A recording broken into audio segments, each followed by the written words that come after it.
आप सबको मेरा नमस्कार। पहली बात। दूसरी बात, आज हनुमान जयंती पर आप सभी को मेरा शुभेच्छा। चलिए, आज मैं ये बात बोलने जा रही हूँ कि हनुमान जी को अपने ताकत, अपने बल और अपने दिव्य शक्ति के बारे में कैसे याद आया। और विश्वास कीजिए, ये बहुत ही रोमांचकारी घटनाएं हैं जिसके बाद उनको याद आया। चलिए, तो मैं शुरू करती हूँ। बात यह है कि सुग्रीव ने जब किष्किंधा में राजा बन गया, थोड़े देर के लिए वो खुद राम जी के साथ क्या वादा किया था वो भूल गया। और बीच में भी बारिश का ऋतु आ गया, तो राम और लक्ष्मण दोनों भैये एक पर्वत पर थोड़ा विश्राम ले गए थे, क्योंकि बारिश के ऋतु में तो कुछ करते नहीं, इसलिए वो रुक गए थे। बारिश ऋतु खत्म होने से बाद राम जी ने लक्ष्मण जी को कहा कि लक्ष्मण, जाके सुग्रीव को थोड़ा याद दिला दो। और लक्ष्मण जी उसी बातें में बहुत ही गुस्से करके गए थे। हनुमान जी को जब पता चला कि लक्ष्मण जी मतलब क्रोधित होकर आ रहे हैं, वो पहले से ही सुग्रीव जी को जाके बहुत ही राजनीति, अच्छी खासी बातें, उनको धर्म के बारे में बहुत सारे उपदेश दिए थे, ताकि सुग्रीव को अपने बात याद आ गया। फिर वो जाके लक्ष्मण जी से क्षमा प्रार्थना की और राम जी से भी नमन करके उनको क्षमा मांगी थी। फिर सुग्रीव ने अपने वानरों दल को सभी को बुला के ये आदेश दिया कि जितने ही जल्दी होता है सब चारों दिशाओं में जाके सीता मैया की खोज कर लो, और जो बिना कोई संदेश से मेरे पास आएगा, यूँ समझ लो कि वो मेरे हाथ से ही निधन होगा। ये बात सुन के सारे वानर बहुत ही डर गए थे, लेकिन कुछ भी हो, सुग्रीव की कहने से ये मतलब ये था कि राम जी का काम है, इसलिए बहुत ही दिल से और प्यार से जाके सीता जी को ढूंढो। तो सभी अपने अपने हृदय में राम जी का नाम लेके चल पड़े। सारे बानर सेना को भेजने से बाद सुग्रीव जी ये नल, नील, अंगद और जाम्बवान और हनुमान, ये सभी को बुला के बोले कि देखो, तुम सबसे योद्धा हो और तुम लोग दक्षिण दिशाओं में जाके सीता मैया का खोज करो, लेकिन इतना ही सच्चे दिल से ढूंढोगे और कुछ ना कुछ खबर लेके आओ। और आपको तो पता है, अगर बिना कोई संदेश से अगर मेरा पास कोई आया तो मेरे ही हाथ से निधन होगा। ऐसे बोल के सुग्रीव जी ने भेज दिए। अभी ये नल, नील और जाम्बवान, अंगद और हनुमान, ये सब चले दक्षिण दिशाओं में।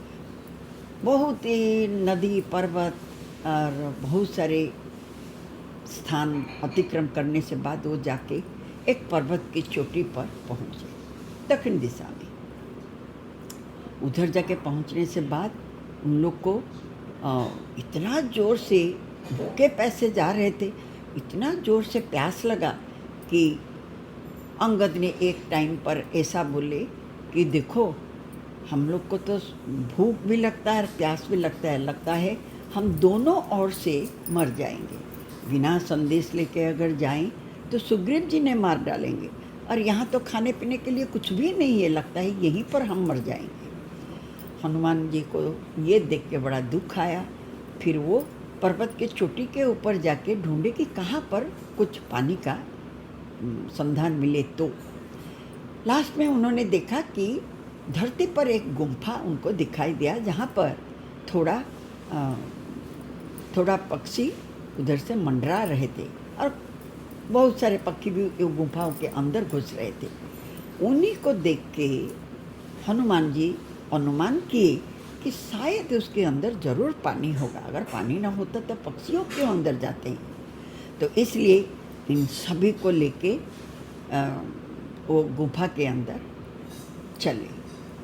गुफा के अंदर जाने से बाद क्या बताऊँ, वो क्या देखे, अति सुंदर एक उपवन तालाब और बहुत सा पेड़ पौधे फल फूल में भरपूर थे और एक छोटा सा मंदिर था। मंदिर के अंदर एक स्त्री ध्यान में डूबे रही थी। फिर ये सब देखने से बाद इन्होंने अपने मन में सभी वो दिव्य स्त्री को प्रणाम की।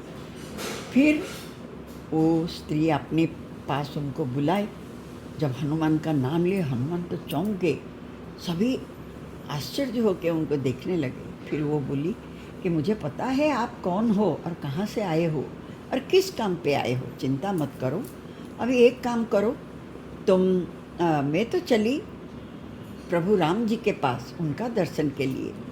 तुम भर पेट खाना खा लो और नहा लो, और खाना खाने से बाद जब तुम्हारा दिल भर जाएगा तो आंख बंद कर दो। हाँ, इतना याद रखो, तुम्हारा काम हो ही जाएगा, सफल होगा। और जब आंख मूंद लोगे थोड़ी देर के लिए, आंख खुलने से आप चमत्कार देखोगे। तो उन लोगों ने उन्हीं की बात मान के उनको प्रणाम किए और फिर उनके बात मान के नहाए और खाना खाए, पेट भर के खाना खा लिए, मतलब फल वगैरह खा के जब आंख बंद कर दिए और जब आंख खुला, क्या चमत्कार है, वो लोग जाके समुद्र के किनारे पर खड़े थे। वो तो आश्चर्य हो गए, लेकिन अभी वो क्या करें। फिर सोचे थे उसके बारे में, लेकिन तब वो स्त्री जाके राम जी के पास पहुंच गए थे। राम जी का आशीर्वाद से वो अपना दिल की बात सुनाए और राम जी उनको बहुत ही प्रसन्न होकर आशीर्वाद किए थे। उसके बाद वो अब बद्रिकाश्रम चले गए। उनका नाम था स्वयं प्रभा। उन्हीं की योगिक शक्ति के लिए ये सारे बानरों ने एक साथ ही समुद्र किनारे पर पहुंच गए थे। वो इतना पावरफुल थे। जो भी हो, उधर वो सब खड़े होकर सोच रहे थे कि क्या करें। और अंगद की आंख में तो आंसू ही निकल रहा था। वो सोचा अभी क्या करें, इतने दिन हो गया और हम तो सीता मैया का खोज ही नहीं कर पाए, क्या करें। और जाम्बवान ने उन्हीं को समझा रहा था कि देखो युवराज, तुम तो इतना बुद्धिमान हो, शक्तिशाली हो, तुम क्या राम जी को नहीं जानते हो, राम जी का प्रभाव को नहीं जानते हो। वो कोई आम आदमी नहीं है, वो तो स्वयं भगवान अवतार लिए है सबका भलाई के लिए। इतना भी सोचो मत, भगवान के नाम लेके, राम का नाम लेके हम लोग सीता की खोज में निकल पड़ेंगे और ज़रूर मिलेंगे। ऐसे बोलते समय वही समुद्र किनारे में थोड़े दूर में एक पर्वत की गुफाओं में संपाति रहता था। तो संपाति जब ये बात सुनी तो उनको लगा कि चलो, भगवान ने, मैं इतने दिन भूखे बैठा था गुफाओं में, शायद भगवान ने मेरे लिए खाना भेजे हैं, ढेर सारे खाना। ऐसे कह के जब निकल आए तब तो अंगद रो रहा था, बिल्कुल आंसू निकल रहा था कि इधर तो हम इधर मरेंगे और उधर जाने से सुग्रीव मार डालेंगे। तभी संपाति को देख के ये लोग और भी डर गए, सब खड़े हो गए। संपाति धीरे धीरे उनको देख के आगे आए और संपाति को देख के ही ना अंगद शुरू कर दिए, बोलने लगे कि अरे जटायु बड़ा भाग्यवान है जो राम काम करके राम कार्य में अपना जान दे दिए। और इतने सारे बात सुना रहे थे। तब संपाति ने उनका बात सुन के वो धीरे धीरे उनके पास आए और उनको पूछने लगे कि आप लोग कौन हो। और संपाति का बात सुन के ये तो आप लोग जटायु को कैसे जानते हो। तो अंगद और जाम्बवान वगैरह सब उनको सारे बात सुनाए। फिर संपाति ने बोला कि आपको पता है मैं जटायु का भाई ही हूँ, और चलो मुझे समुद्र किनारे पर ले चलो, मैं वहाँ पर जाके जल तर्पण कर दूँ भाई के लिए। और वो कहा कि देखो, एक टाइम था जिस टाइम मेरा भाई और मैं आकाश में उड़ने लगे थे ऐसे मज़े में, और जाते जाते मेरा भाई वो जो सूर्य देव की इतना तेज संभाल नहीं पाया और चीख मार के नीचे गिर पड़ा। और मैं बड़ा घमंडित था। इसके वजह से मैं और ऊपर गया और सूर्यदेव का तेज से मेरा पंख जल गया। फिर मैं एक चीर मार के नीचे गिरा। तभी से मैं ये गुफा में पड़ा रही हूँ। और देखो मैं तो बूढ़ा हो गया हूँ, अब तो कुछ कर भी नहीं सकता हूँ। और अगर मेरा वो उस टाइम होता तो मैं शायद सीता मैया को ढूंढ निकालता। चलो जाने दो अभी, लेकिन मैं यही बोलता हूँ कि आप लोगों को सीता मैया का खोज मिल ही जाएगा, चिंता मत करो। फिर वो सोचने लगा कि अरे देखो मेरा पंख निकलने आया। आपको पता है जब मैं चीख मार के नीचे गिरा तब चंद्रमा करके मुनि थे जो मुझे बताए थे कि देखो जब सीता मैया को राक्षस राजा ने हरण करके ले जाएगा तो राम जी ने उनका दूतों को भेजेंगे और उन्हीं का दर्शन में आपका पंख फिर से निकल आएगा। और उनका बात तो सत्य हुआ। वो चंद्रमा ऋषि इतने अच्छे थे, मुझे बहुत ही ज्ञान दिए थे, उसके वजह से देखो मेरा पंख भी निकल आया। वो ऐसे बोल के कि तुम चिंता मत करो, जाओ काम सफल होगा। धीरे धीरे वो चला गया। फिर अंगद और जाम्बवान, नल, नील और हनुमान सब बात करने लगे कि अभी समुद्र लंघेगा कौन। फिर जाम्बवान ने बोला कि देखो हाँ संपत्ति ने बोला था कि देखो जो 100 योजन लंघ सकता है, माने जा सकता है, वही और बुद्धिमान होगा वही केवल समुद्र लंघन करेगा। लेकिन 100 योजन जाएगा कौन। तो जाम्बवान ने उसको पूछा, अंगद को पूछे कि हे युवराज आप जा सकते हो।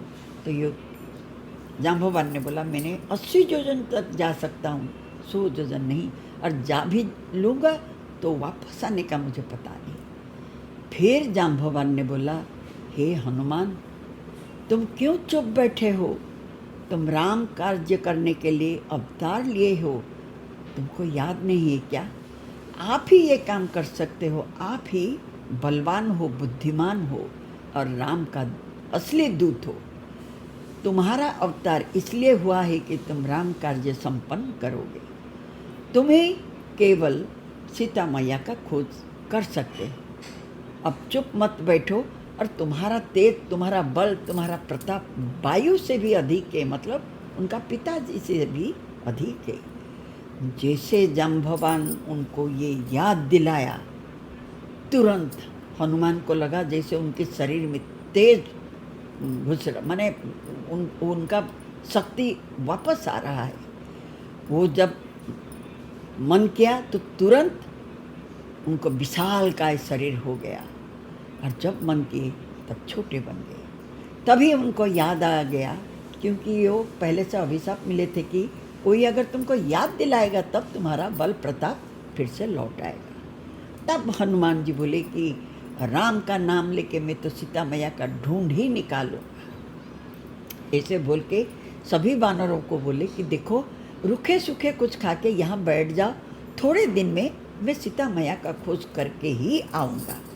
लेकिन जब ये लोग पहले उधर से निकले थे ना, तब सुग्रीव जब सभी को भेज रहे थे तभी राम जी ने हनुमान जी को बुला के बताए थे कि हे हनुमान तुम जब सीता मैया का खोज करोगे तो मेरा ये अपने हाथ से वो अपनी अंगूठी निकाल के हनुमान जी को दिए थे कि उसको लेके, मतलब रिंग जो पहनते हैं उंगली में, वो दिए थे कि उसको लेके तुम सीता जी को दे देना और मेरे बारे में बहुत ही बोल देना, और उन्हीं को बोल देना कि मैं कितना उनको याद कर रहा हूँ। तो हनुमान जी को अभी ये याद आया कि मैं ही सीता मैया को ढूंढ निकालूंगा। जय वीर हनुमान, जय सिया रामचंद्र के बोल के हनुमान एक झपट में समुद्र पार करने के लिए आकाश में झपट गए, माने उड़ने लगे। जब समुद्र ने देखा कि हनुमान उड़ रहे हैं, शायद बहुत टाइम के बाद उनको थकावट होगा, तो मैनाक पर्वत को बोला ओ माँ मैनाक पर्वत तुम जाके उसको थोड़ा आश्रय दे दो, उनको रेस्ट करने दो। तो मैना जब हनुमान जी को बोला कि हनुमान जी मेरे पर थोड़ा विश्राम कर लो, तो हनुमान बोला ओ माँ, मैं अभी राम काम कार्य के लिए जा रहा हूँ, थोड़ी ना मैं विश्राम करूँ। मैं जब वापस आऊँगा तब जरूर आपके ऊपर विश्राम कर लूँगा, कह के वो उड़ने लगा।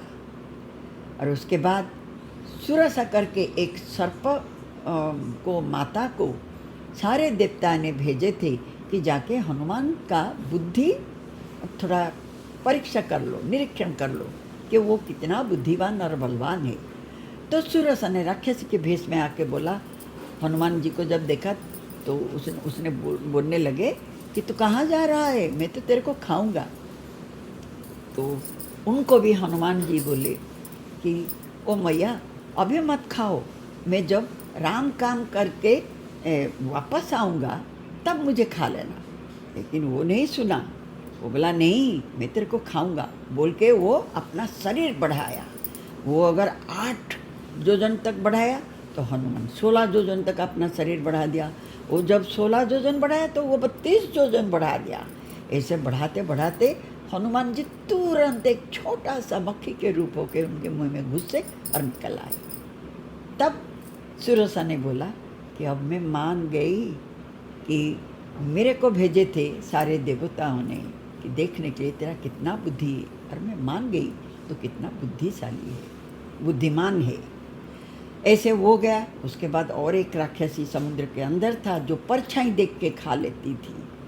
तो वो जब हनुमान जी को देखे उड़ रहे आकाश में, तो परछाई को पकड़ के वो राक्षसी खा जाती थी।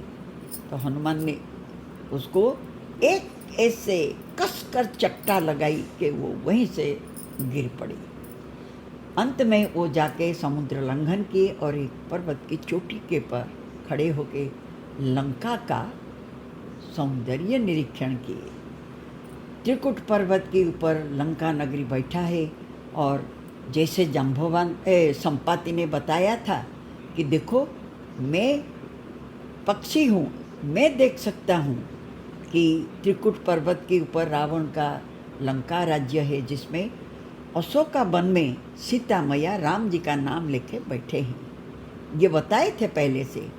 फिर हनुमान लंकागढ़ का सौंदर्य निरीक्षण करके बहुत ही खुश हो गए और जाके लंका में माता सीता का खोज की। स्टोरी अभी तक के लिए इतना ही रहने दीजिए, क्योंकि वो बहुत बड़ा हो जाएगा। बाद में क्या हुआ मैं आपको बताऊंगी, लेकिन मैं इसलिए बताई कि हनुमान जी को जब याद दिला दिया गया तब उनको पता चला कि वो माने उनका बल और पराक्रम सब वापस मिल गया।